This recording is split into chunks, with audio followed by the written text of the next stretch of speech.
دعوت اللہ تقریر بیانات کو نہیں کہتے، دعوت اللہ کہتے ہیں امت کو اللہ کی فرائض کی ادائیگی پر لانا۔ علماء نے ترجمہ یہ کیا ہے دعوت اللہ کا، یعنی دعوت الی فرائض اللہ۔ میں نے پہلی بات عرض کی ہے سب سے بڑا فریضہ ایمان، اس ایمان کے فریضے کی تعلیم کے لیے لوگوں کو ایمان کے حلقوں میں لے کر آنا، یہ صحابہ کے عمل سے ثابت ہے۔ یہ فریضہ سب سے بڑا فریضہ ہے ایمان۔ اس ایمان کی تعلیم کے، اس ایمان کو سکھلانے کے لیے ایمان کے حلقوں پر لے کر آنا، یہ صحابہ کا معمول میں عرض کر چکا ہوں۔ دوسرا فریضہ نماز ہے، نماز پڑھو نماز پڑھو نماز پڑھو نماز پڑھو۔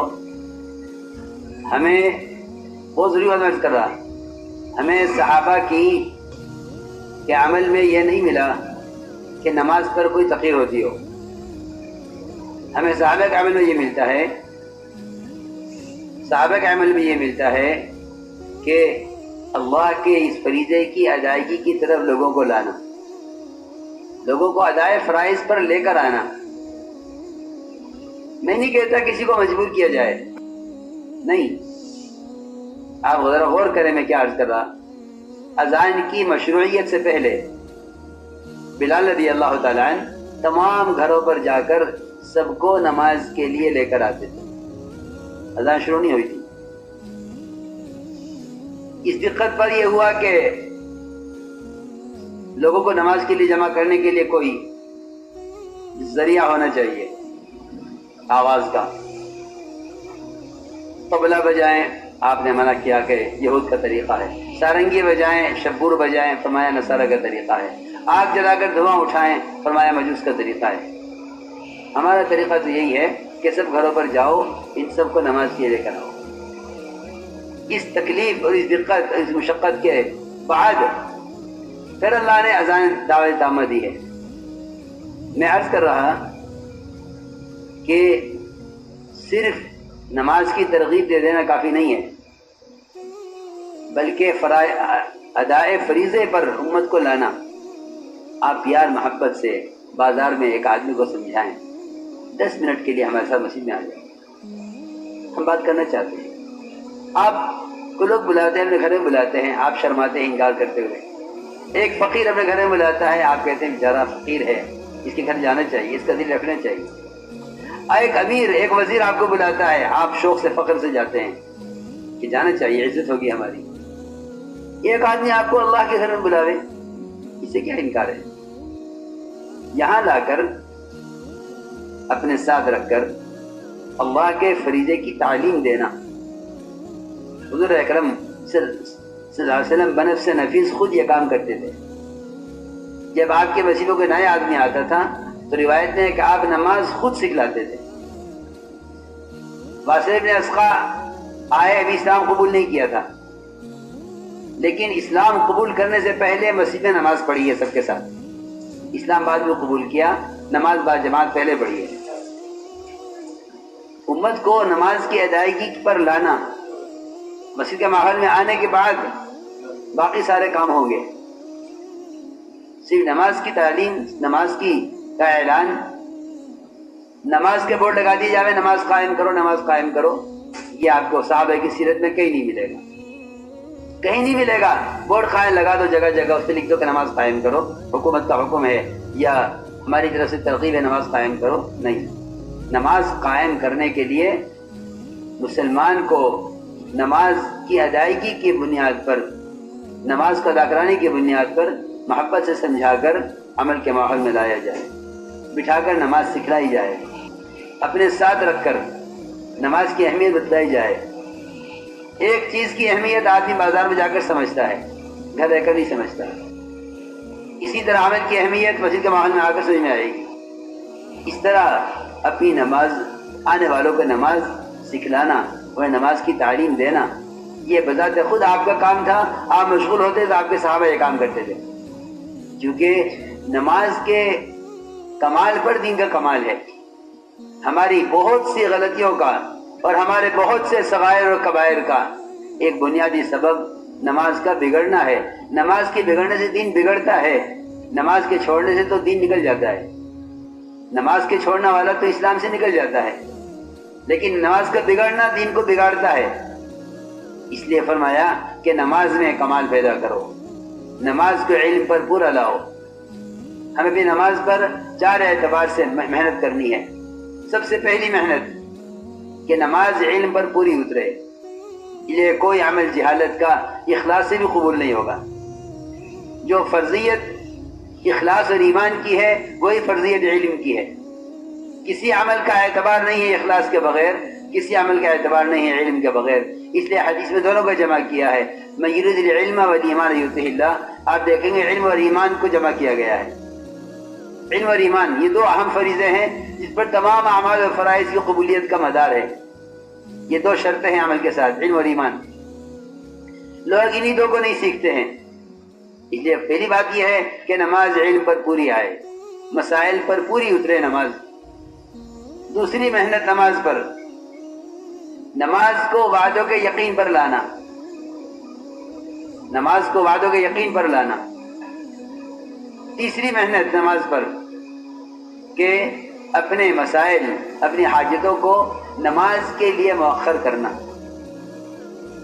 ہم اسباب کے لیے مؤخر کرتے ہیں، اپنی حاجت کو اسباب کے لیے مؤخر کرتے ہیں، اپنے ارادوں کو اگلی حکومت پر، اپنے ارادوں کو اگلے مہینے پر، اپنے ارادوں کو اگلے سال پر موقوف کرتے ہیں۔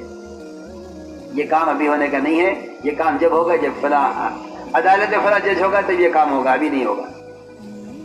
آدمی اسباب کی موافقت کے لیے، بندہ اسباب کی موافقت کے لیے اپنی حاجت کو مؤخر کرتا ہے، حالانکہ سبب پر حاجت کا پورا ہونے کا وعدہ نہیں ہے۔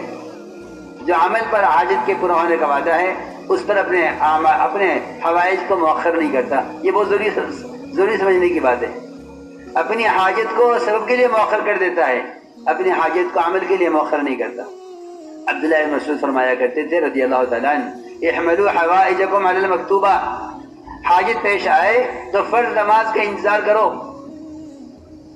اس وقت حاجت پیش آئی ہے، یہ نہیں کہ اس حاجت کا کیا سبب ہے دیکھو، بلکہ فرماتے ہیں کہ حاجت پیش آئی ہے ظہر سے پہلے، ظہر کی نماز کا انتظار کرو کہ ظہر کی نماز کے بعد اس حاجت کو اللہ سے کہیں گے۔ اسباب ترک کرنے کو نہیں کہا جاتا، اسباب کا بالکلیہ ترک کرنا جہالت، رہبانیت ہے۔ اسباب کو اعمال پر مقدم کرنا ناکامی کا راستہ ہے، اسباب کو اعمال پر مقدم کرنا ناکامی کا راستہ ہے۔ امام صاحب کی بات عرض کر رہا، حضرت فرماتے تھے اسباب سے حاجتوں کا پورا ہونا نظر آنا نظر کا دھوکہ ہے۔ اسباب کو ترک کرنا، اسباب کو ترک کر دینا یہ جہالت اور رہبانیت ہے، انبیاء، اولیاء اور صحابہ کے معمول کے خلاف ہے۔ اسباب کو مقدم کرنا یہ بھی انبیاء، صحابہ اور اولیاء کے معمول کے خلاف ہے۔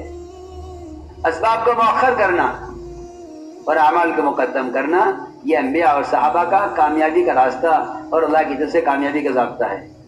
اس لیے اسباب ترک کرنے کو نہیں کہتے۔ وہاں صاحب کا ملفوظ ہے کہ اسباب اور اہل کو بالکلیہ ترک کرنا مجاہدہ نہیں ہے، رہبانیت ہے۔ ہدایت مجاہدہ پر ملے گی، رہبانیت ہدایت نہیں ملے گی، کیونکہ اسلام میں مجاہدہ ہے، رہبانیت نہیں ہے۔ یہ سب اچھی طرح سنیں اس کو۔ اسباب کا ترک کرنا مجاہدہ نہیں ہے، میں حضرت کی بات نقل کر رہا ہوں۔ اسباب کا ترک کرنا مجاہدہ نہیں ہے، بلکہ اسباب اور اہل کے اشتغال کو کم کرنا مجاہدہ ہے، اور ان کو مؤخر کرنا یہ اعمال سے کامیابی کے حاصل کرنے کی مشق ہے۔ اس کی مشق کرنی ہوگی۔ میں اسباب ترک کرنے کی مشق نہیں کرانے کو کہہ رہا ہوں، بلکہ عمل کو مقدم کرنے اور سبب کو عمل سے مؤخر کرنے کی مشق کے لیے کہہ رہا ہوں۔ صحابہ نے یہ کر کے دکھلایا ہے۔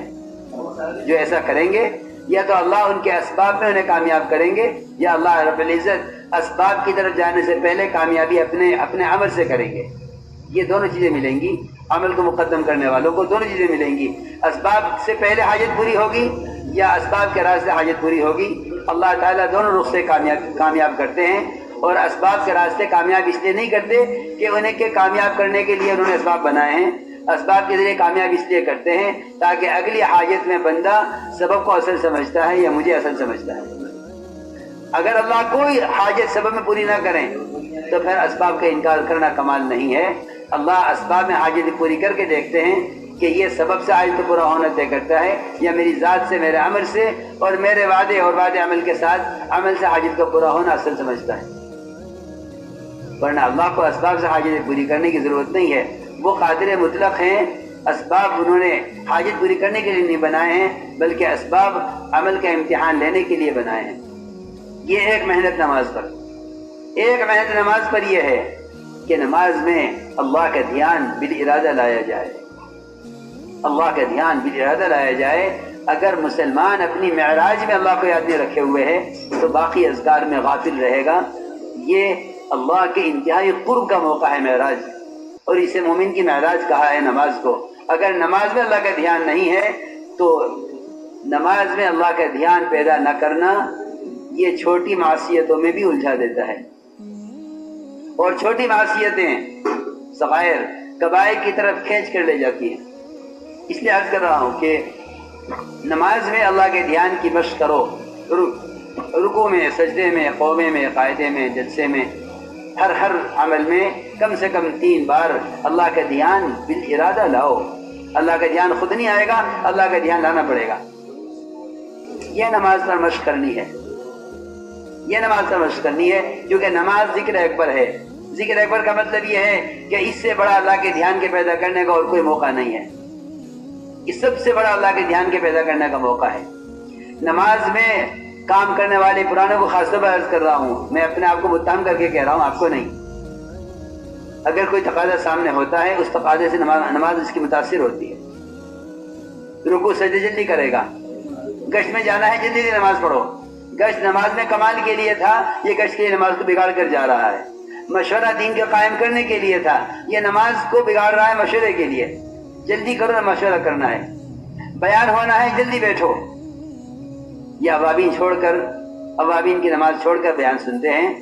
انہوں نے دعوت عبادت کو ان دونوں کے حق کے ساتھ جمع کرنے کا ارادہ نہیں کیا ہے.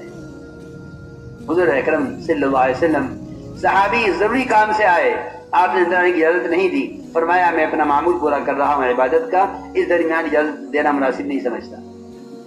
انصار کے پاس آپ عشاء کے بعد دیر سے گئے. انصار نے پوچھا کیوں تاخیر ہوئی؟ فرمایا میرا دل نہ چاہا کہ میں اپنا حزب اور اپنا معمول پورا کیے بغیر آؤں. اعمال دعوت عبادت کو کما حقہما جمع کریں گے تو کوئی نتیجہ ہدایت کا نکلے گا. اس درمیان سے ایک کو دوسرے کے لیے چھوڑ دینا، ایک کو دوسرے پر فضیلت دینا، یہ اس کام کا مزاج نہیں ہے. یہ اس کام کا مزاج نہیں ہے، بلکہ دعوت عبادت کو کما حقہما جمع کیا جائے. اس سے ہدایت حاصل ہوتی ہے.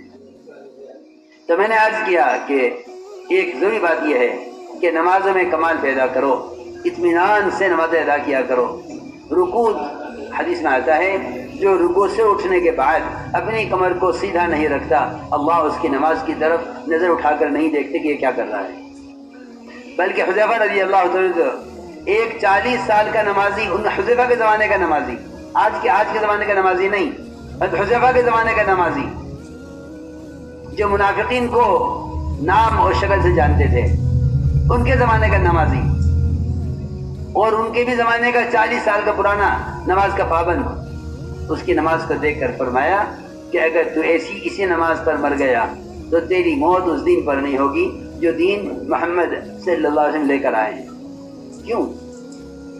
یہ 40 سال پرانا نمازی حذیفہ کے زمانے کا، صحابہ کے زمانے کا نمازی، آج اس زمانے میں مسلمان کیا نماز پڑھی ٹھیک ہے.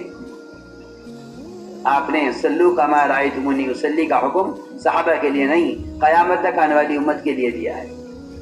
اپنی نمازوں کو جتنا سنت کے مشابہ کرو گے اتنی